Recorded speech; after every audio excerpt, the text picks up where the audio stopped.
स्वामी, मेरा बेटा नरसिम्हा अंग्रेजों की इच्छा की महोत्सव कर रहा है, क्या वो सफल होगा? नरसिम्हा रेड्डी कोई आम आदमी नहीं है। वो पृथ्वी पर एक लक्ष्य लेकर जन्मा है।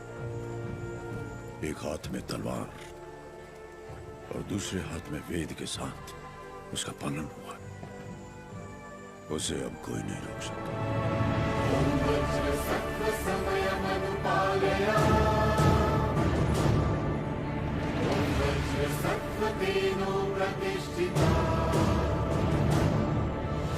विद्रोही में भवः, शुतोष्णो में भवः।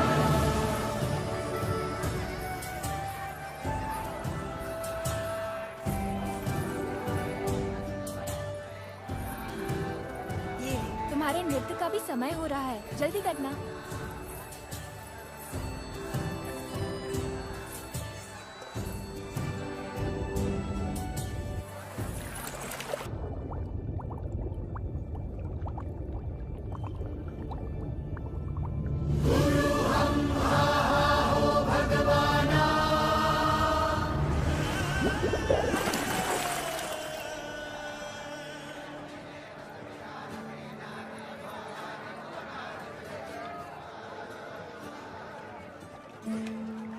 क्या हुआ बेटी? हाँ, स्वामी जी कोई है?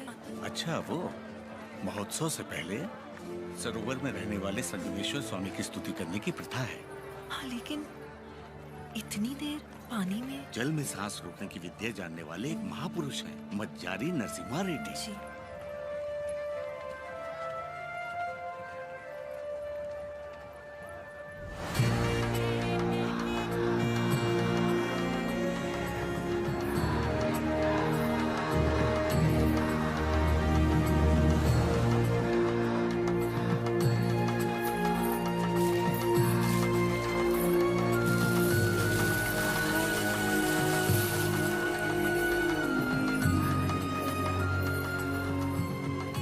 आज कई सालों बाद तुम्हारे लाए हुए वस्त्रों से भगवान का फिर श्रृंगार हो रहा है बाबा खान। ये हमारे भाई नरसिम्हा रेड्डी की महिमा है। ये अंग्रेजों का बंद करवाया हुआ ये उत्सव फिर से शुरू हो गया।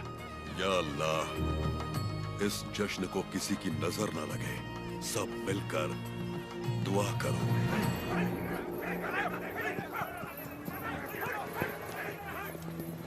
मैं इसे होने नहीं दूंगा। क्या उग्राजू, इस मेले की तैयारियां युद्ध स्तर पे हुई हैं। कहां-कहां से लोग मिला। होने नहीं दूंगा का क्या मतलब? ये मेला कौन करवा रहा है? नरसिम्हा रेड्डी। इस मेले में योगदान हमारा भी है ना? पर नाम नरसिम्हा रेड्डी का होगा। अच्छा, मुकाबला कौन जीतेगा? नरसिम्हा रेड्डी, और कौन? और हम जीत जाए तो भी सब नरसिम्हा रेड्डी की जयकार करेंगे कि उसने इतना निष्पक्ष मुकाबला करवाया। यानी जीते कोई भी जयकार उसी की होगी। क्या ये सही होगा बसी रेड्डी? तो नहीं जीतेगा। अपने आदमी को देखो वहाँ, वो नशीली दवा बैलों को पागल कर देगी।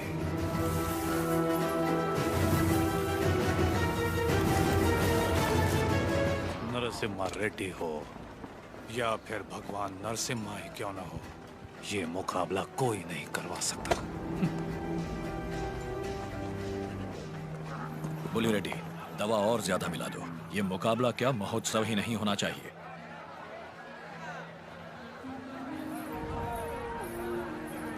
लक्ष्मी, सुनो तो, किसे ढूंढ रही हो?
हमारे आदमी ने इसे दवा मिलाते देखा तो सच पता चला। अरे जो हो गया सो हो गया, कोई अनहोनी तो नहीं हुई ना। भूल जाओ, सब कुछ ठीक है। अबकू राजू भी तो पालेगार ही है। चलो छोड़ो, अब जाओ सब, ये उनकी खानदानी दुश्मनी है, सब जानते हैं। तमाशा खत्म। रुक जाओ।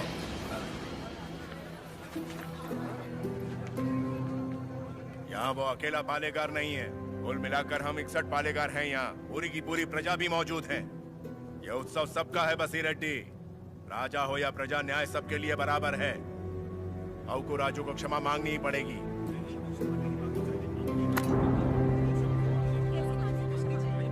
सब चुप क्यों हैं? पिताजी न्याय की बात कर रहे हैं, इन्हें क्षमा मांगनी ही चाहिए। हाँ हाँ, क्षमा तो मांगनी ही चाहिए। क्षमा मांगनी चाहिए। एक पालेगार क्षमा कैसे मांगेगा?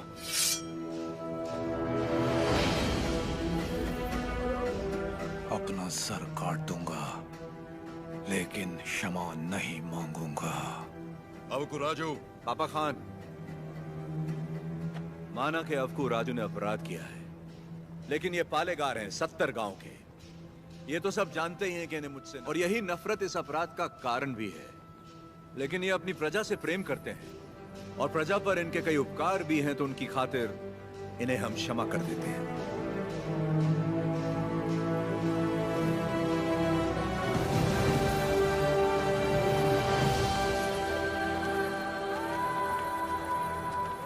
नरसिम्हा रेड्डी, तुम मुझ में अच्छाइयां देखते हो, ये मुझे अच्छा नहीं लगता। ये मेरी ईर्ष्या नहीं, मेरा स्वाभिमान है नरसिम्हा रेड्डी। मेरा भी दिन आएगा नरसिम्हा रेड्डी, उस दिन सर झुकाकर तुम मुझसे क्षमा मांगोगे।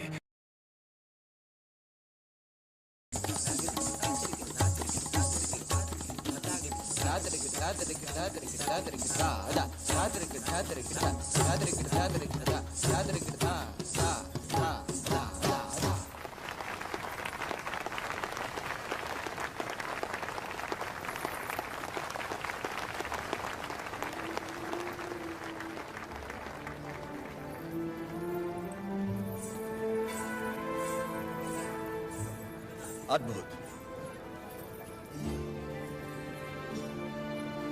हम जानते हैं। लक्ष्मी जी, लोगों के हित के लिए क्या आप अपनी कला को नए अंदाज में प्रस्तुत नहीं कर सकती? ये लक्ष्मी सिर्फ देवताओं के लिए नाचती है, उन्हीं के लिए गाती है, आम मनुष्यों के लिए नहीं।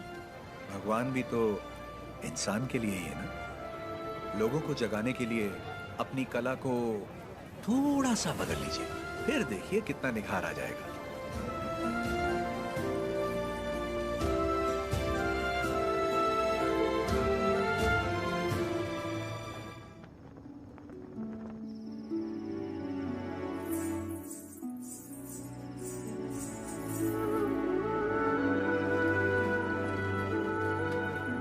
क्या हुआ? अभी भी उनके बारे में सोच रही है? पता नहीं, डरती हूँ मैं कहीं उनकी बातों में खो न जाऊं।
किसी ने जानबूझकर ये आग लगाई। कौन है वो नीच? किसने किया है ये? मैंने लगाई आग।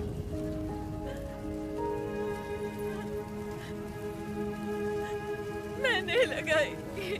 जिस घर में तुम दीप जलाती थी उसी घर को तुमने जला दिया? तो और क्या करती? कभी हम राजाओं की तरह रहते थे, अंग्रेज आए और इस भूमि को दरिद्र कर दिया। उसमें 2 साल हो गए हमें सूखे की मार सहते। किसी तरह हमने आधी अधूरी फसल उगाई, वो भी अंग्रेज लगान के तौर पर उठा ले गए। अब तक तो मैं किसी तरह बच्चों का पेट पालती रही, लेकिन अब मेरा बेटा चोरी पे उतर आया है। इससे बड़ी शर्म की बात और क्या हो सकती है? जो हाथ देने के लिए उठे थे उन्हीं को चोरी करता हुआ नहीं देख सकी मैं। मैंने सोचा अपमान के जीवन से सम्मान की मौत अच्छी।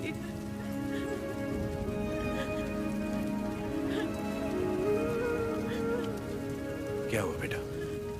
तुम्हें भूख लगी थी? माँ हमें खिलाती और खुद भूखी रहती। मैंने पड़ोसी के घर में खाना देखा तो माँ के लिए ले आया। क्या ये पाप है?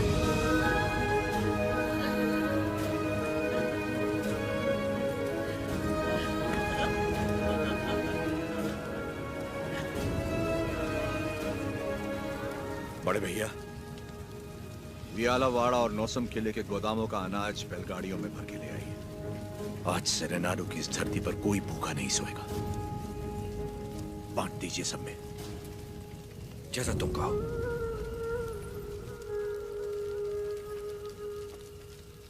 चोरी करना पाप होता है बेटा। चोरी मतलब? जो चीज हमारी नहीं उसे हाथ लगाना चोरी है। और हमारी हो तो वो हमारा हक है, उसे नहीं छोड़ना चाहिए।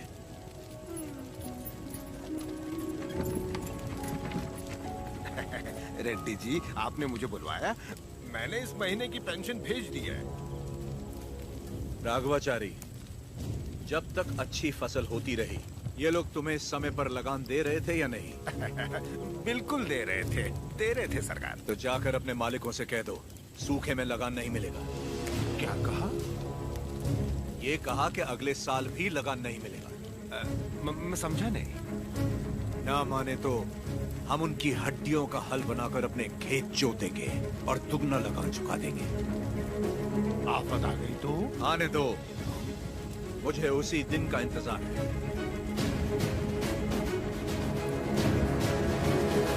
समझ गया। जब तक सूखा पड़ा है, अंग्रेजों को लगान देने की कोई जरूरत नहीं है। ये गाड़ियां नरसिम्हा रेड्डी को वापस भेज दो। हमारे गोदाम से अनाज निकालकर प्रजा में बांट दो। मैं अपने लोगों को नरसिम्हा रेड्डी की तरह अंग्रेजों को लगान देने के लिए मना नहीं कर सकता। मैं भी नहीं कर सकता। मैं भी नहीं कर सकता। मैं भी नहीं कर सकता। वीरा रेड्डी, एक पालेगार दूसरे पालेगार के इलाके में दखल ना दे। चलिए पिताजी, हमारी जागीर का फैसला हम खुद करेंगे। हम रहेंगे नरसिम्हा रेड्डी के साथ। चलिए।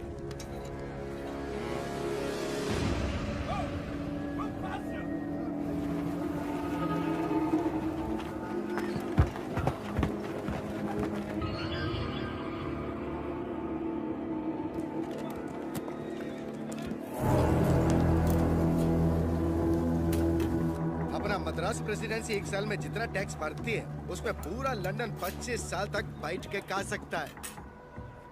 ये दत्ता मंडलम से इतना कम टैक्स क्यों आया है? वहाँ से शुरू से टैक्स इकट्ठा करना मुश्किल रहा है सर। रीजन? रेनाडू की महिमा है सर। कहते हैं वह पैदा हुआ खरगोश भी चीते से लड़ जाता। अब बात यह कि वहाँ के पालेगार और प्रजा से परेशान होकर निजाम जी ने वो जमीन आपको सौंप दी है। तभी तो उसे दत्त मंडलम कहते हैं। वहाँ अक्सर सूखा पड़ता है, लेकिन वो लोग किसी के आगे हाथ नहीं फैलाते। टैक्स तो वो देंगे, लेकिन अपने मन का। जरूरत पड़ी तो उन सबको मार के टैक्स ले आओ। मार तो वो भी हमें सकते हैं। थॉमस मुनरो के राइटवरी एक्ट ने उनके सारे पावर छीन लिए। पालेगारों पर जान देते हैं। सच तो ये है सर, हमारे लोग भी उनसे डर के मारे कांपते हैं। Tell me in one sentence. वियालावाड़ा Narasimha Reddy, वो उन सब की ताकत है सर। तुमने उसे देखा है कभी? देखा तो नहीं, लेकिन उसके बारे में कहानियां सुनी है। 10 बरस की उम्र में एक आदमखोर चीता मार के अपने कंधे पर उठा लाया था। You Indians are all bloody barbarians, Madhavaya. सुनी सुनाए बातों पर भरोसा कर लेते हो। उस एरिया को कलेक्टर नहीं बल्कि चाहिए एक हंटर।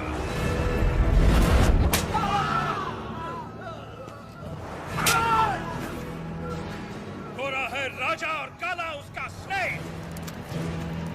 इस बनारस सिल्क के लिए विक्टोरिया शिप 6 महीने से वेट कर रहा है। हमारे पास रंग नहीं है सरकार। रंग हम तुमको देगा।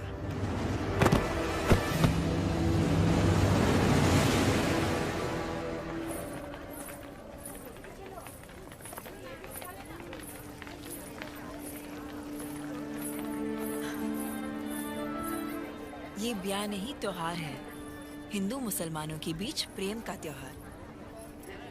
ये आओ।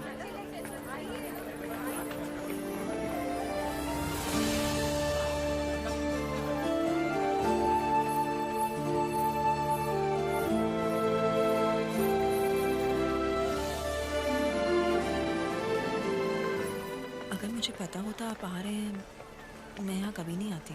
और मैं यहाँ सिर्फ इसलिए आया क्योंकि तुम यहाँ आने वाली थी, ताकि अपने मन की बात बता सकूं। मेरे माँ बाबा बचपन में ही गुजर गए थे। मेरे अपने सब मुझसे दूर हो गए। मैं जिस किसी को भी चाहती हूँ उसे खो देती हूँ हमेशा। इसीलिए मैं देवता की शरण में आ गई और अपनी कला से उनकी पूजा करने लगी। मैंने देखा है आपको, बहुत महान व्यक्ति हैं आप।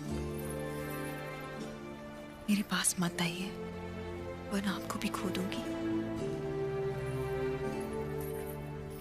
तुम मुझसे दूर भी चली जाओ, फिर भी मेरा प्रेम तुम्हारे साथ रहेगा।